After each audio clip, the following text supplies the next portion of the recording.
He kōna e purangi tēnei nā te reo irirangi o Aotearoa. I'm at the edge of Lake Taupō, walking towards the Waimarino wetland area, when ecologist Nick Singers draws my attention to his nemesis. We're in a dense stand of grey willow here. It's quite sparse on the understory. There's very little indigenous vegetation. Yeah, it's just a carpet of willow leaves. So things like flax and some of the other plants just get suppressed and then they die out eventually. Kia ora, nau mai hara mai ki te ao hurehanga. Hello and welcome to Our Changing World. Ko klek and canon tēnei. This thicket of grey willow is intimidating. Instead of a central trunk, each willow has multiple main stems reaching up from the ground. Neighbouring trees are only about a metre away, with branches crisscrossing above, filling all of the space. So if you've got a contractor on the ground, do they have to go to each individual tree? Every stem? Every stem has to be drilled and poisoned.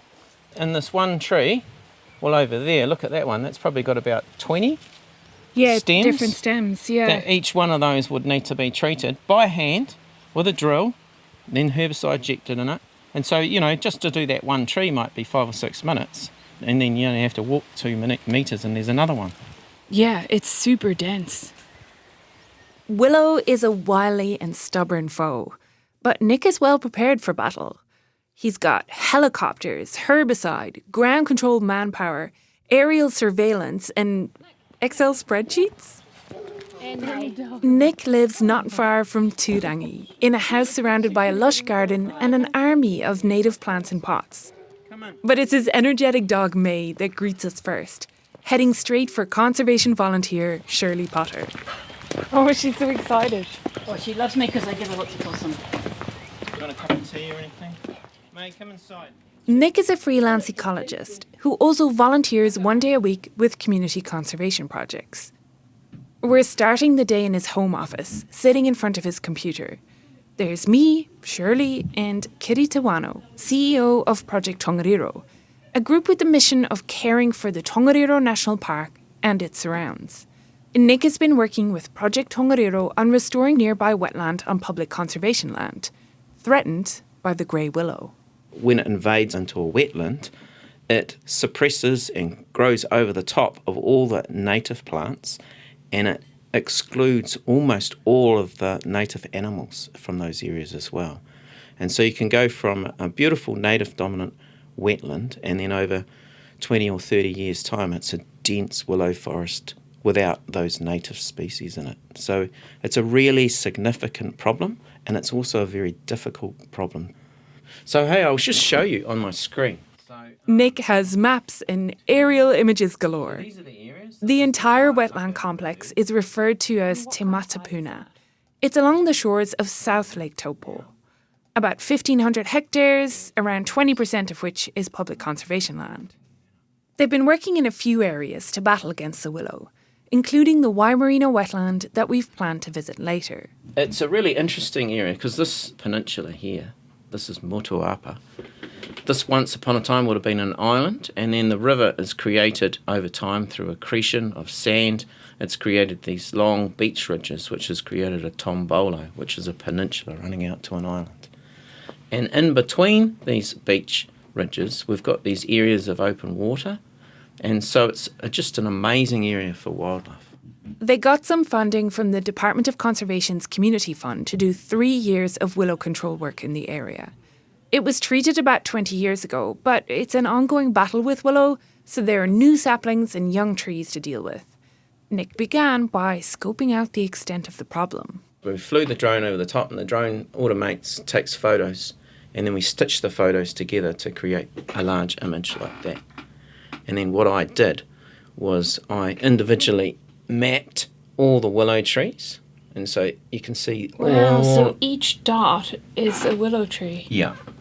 And I can tell you exactly how many willows there are. 5,058 willows were mapped in this area. And then what I've done is I've identified what the best method for control is. So areas that are close to roads or where people can walk, we're going to get ground control contractors in. And then the areas that are really difficult to get to, which are in deep water or actually you have to push through wetland areas, we've allocated helicopter spraying. A couple of clicks later, and he's brought up the map of what's been done. So we've done about just over half of the trees, and then next year we'll finish them off. And so each one of those points, that's a GPS record that the pilot took when they spot sprayed the willow, or when the ground control person actually treated the willow, they had a GPS attached to their harness, and then they just pushed the button, and then I've taken that data to then map it, see the progress of the project. It also means that he knows exactly what's left to do and where. And by running the numbers on how the helicopter and contractors have gone so far, he can calculate the time and cost per willow, and therefore how long and how much it will cost to finish the job. Now, helicopters are expensive, but the Excel sheet proves that actually, per willow, it's by far the more economical choice. But the ground control is more precise. It's like weeding, says Nick. So those accessible areas where there's native woody vegetation, which would get damaged by spray, is where they focus ground control efforts. But there will always be trees that'll be missed, and so that's one of the beauties of using the drone images, is that you can fly over the top and go, oh look, there's 6 willow trees over there. Now we can go and target them. That's the efficiency gains with using a drone, is that you don't actually have to walk into the wetlands and search for these things. You can just use an aerial image to find it. Nick took these drone images in April. Willows are deciduous, and so they change colour in autumn, going a kind of yellow. And even for a newbie like me, they're very obvious. Once the herbicide has done its work, the willows are left there to break down over time. And so what we hope is that as we take out these willows, we get more and more raupo and other sedges coming in and filling the gap. And then hopefully those areas will become more resilient to infestation.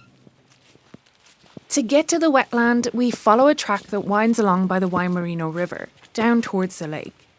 I've come ill-prepared. So Shirley has kindly loaned me a pair of mystery gumboots left behind at her house. They're a little big for me, but they do the job.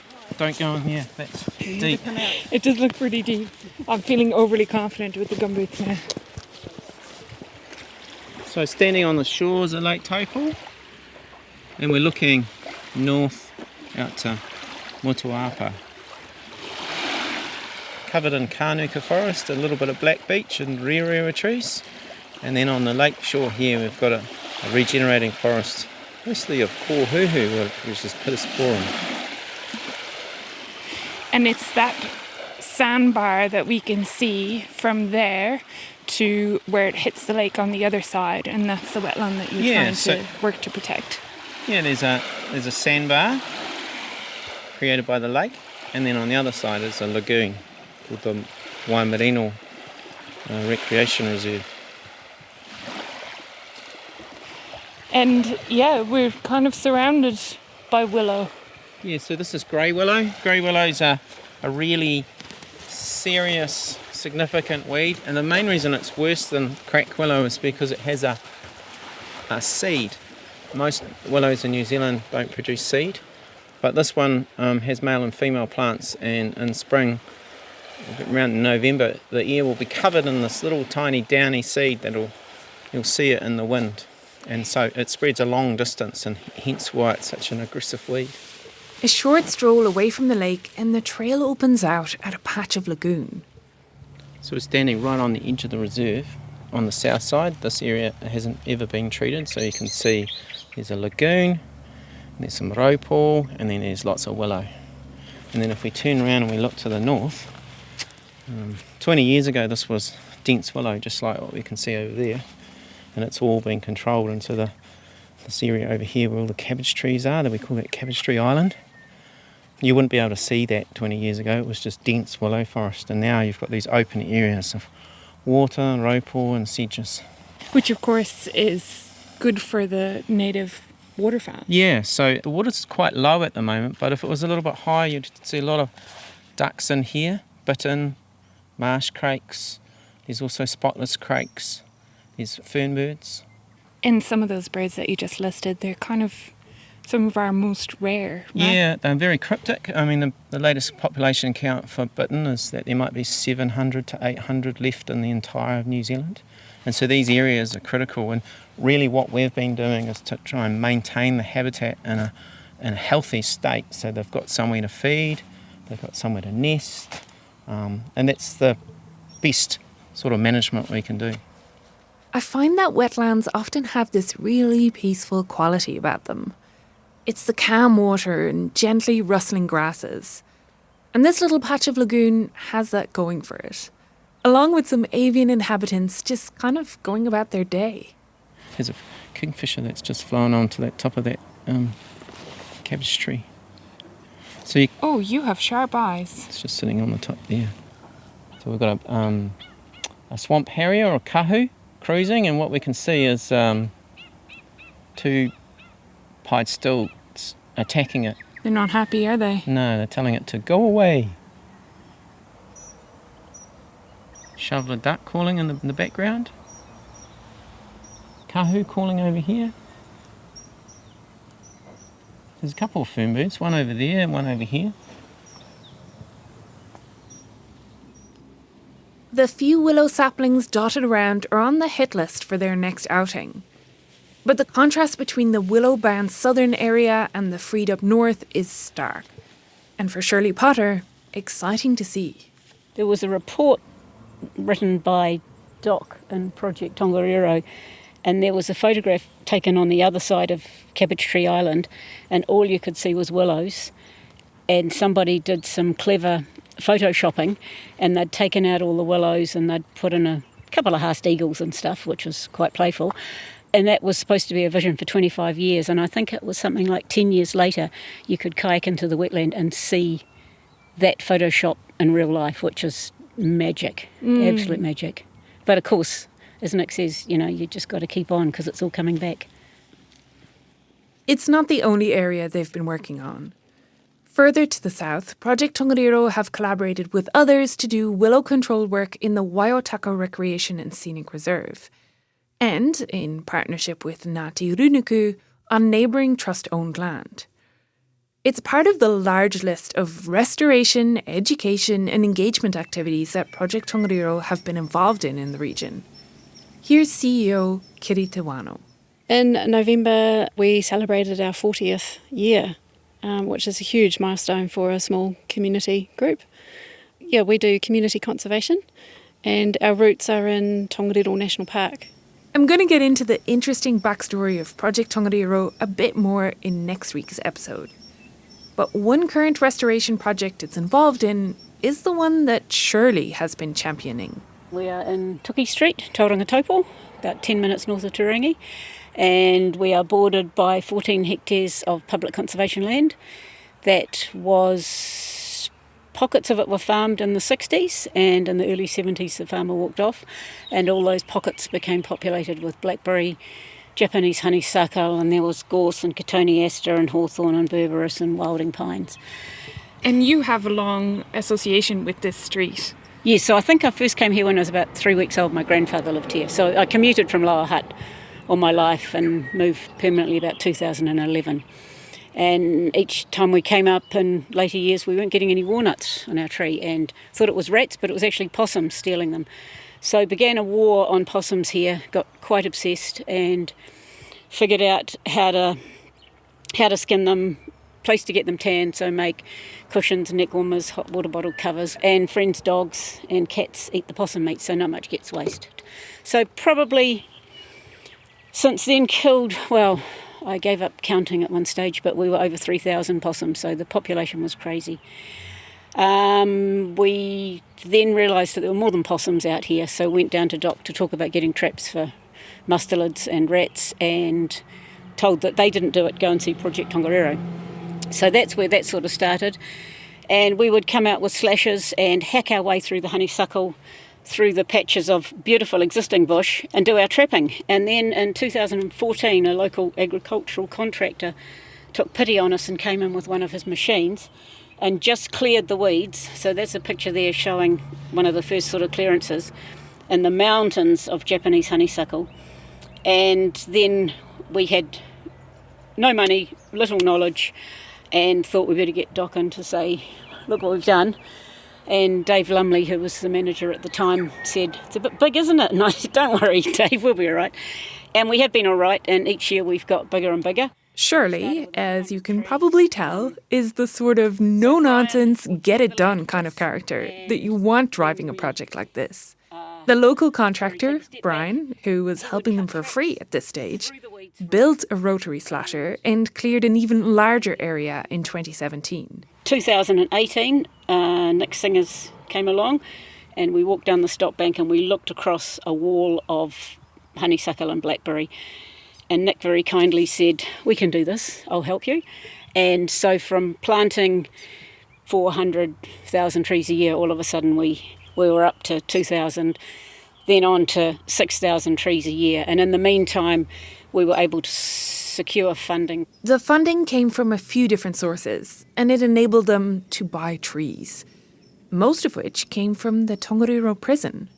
Shirley and others collect seed from local native plants to give to the prison, who then grow them in their on-site nursery and sell them back to local conservation projects at cost price. For the last 6 or so years, they've run 3 community planting days a year. We had a community planting day 2 weekends ago, and the river floods into the reserve, and the only way we could get people was by pushing them up there in a boat, and we had one of our people had a ute with a snorkel on it, so the ute was going through and the water was coming up over the bonnet. So we got 47 people into our planting area, which was dry, and we got 2,500 trees planted. It's great fun.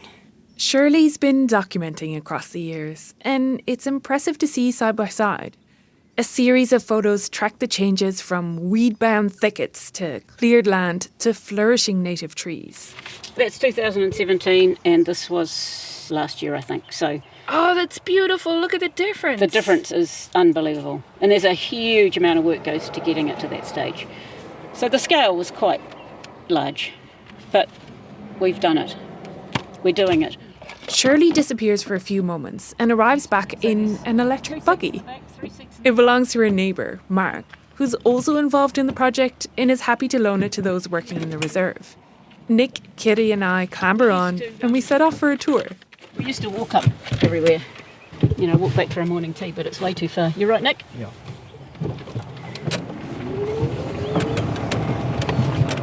So these trees were planted in 2014, Oh, they look great. 2015, 16 down here.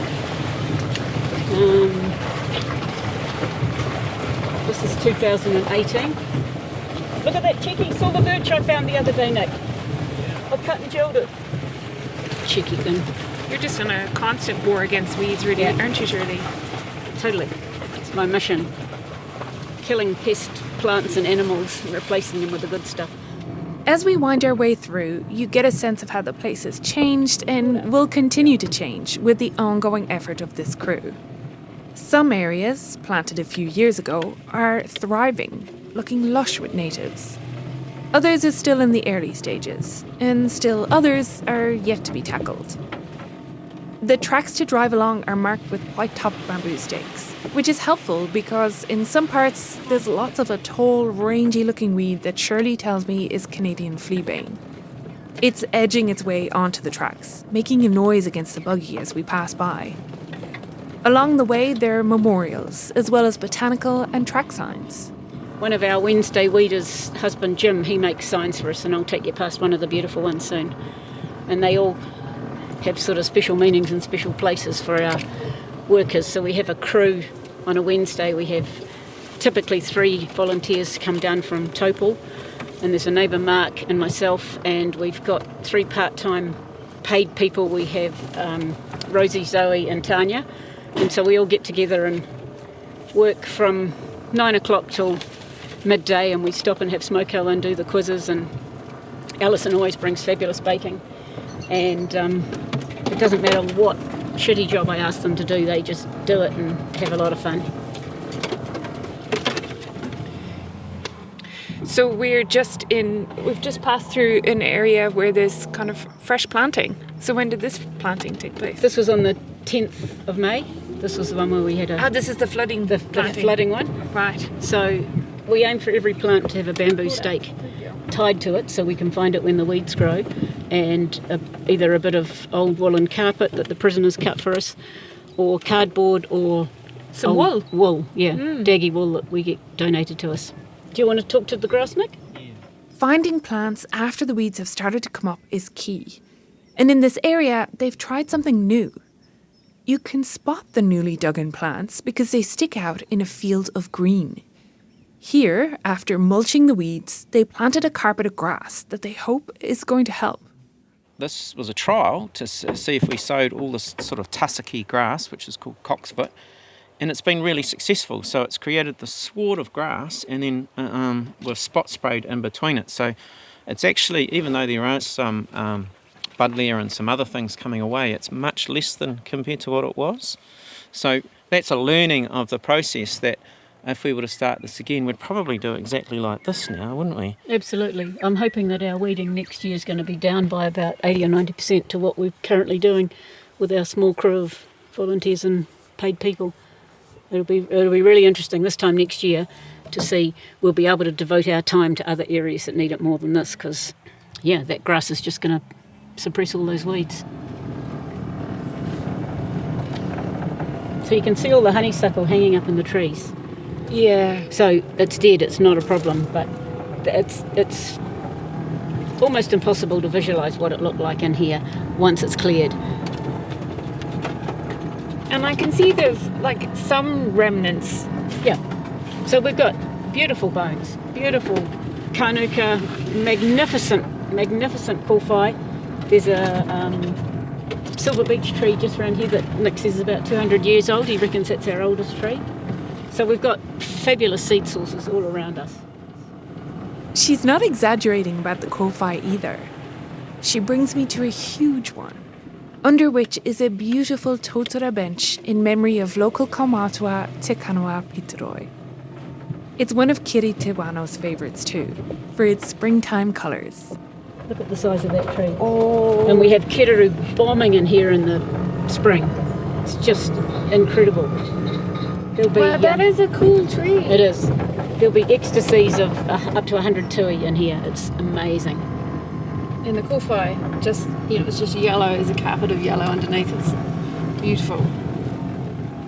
And in terms of the bird life that you see around here, Shirley, who are the inhabitants?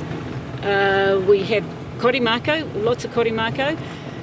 Tui, pipi wharaora in the spring. We've got all your little piwakawaka and wax eyes.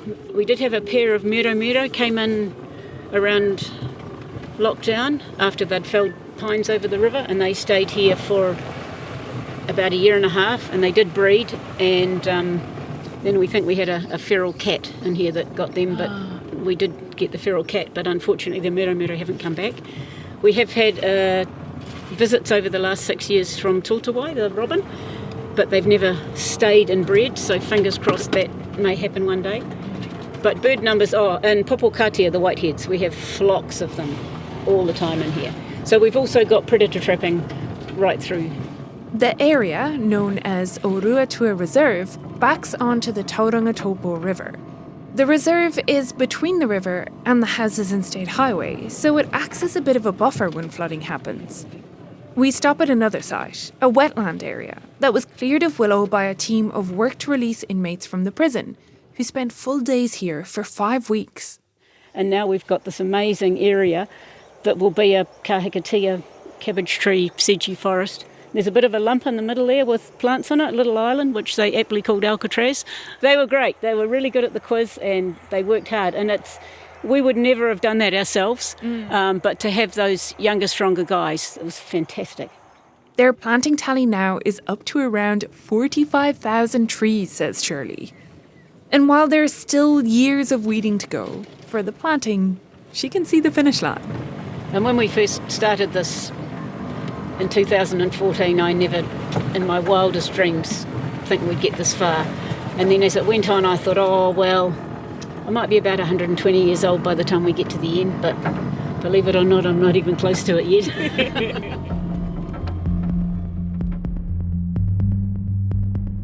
It's kind of your classic story of community conservation in New Zealand. Passionate locals dedicated to their area, getting stuck in and getting things done. Number 8 wiring it, rallying people around them to make a change. But having celebrated its 4th decade and still going strong, Project Tongariro is also looking to the future, enabling community projects that engage the next generation of conservationists. Why are you guys involved? What do you like about I it? just like getting out and planting things, and also I enjoy just coming out and share a passion of our country with other people that share the same passion. That's next week on Our Changing World. Thanks to volunteers Shirley Potter and Nick Singers, and to Kiri Tewano, CEO of Project Tongariro. This episode was produced by me, Claire Kincannon, with help from Ellen Rikers, and sound engineering was by Phil Bench. Tēnā koe I whakarongo mai. Thanks so much for listening. I'm Claire Kincannon. Have a great week. Kia pai, te wiki.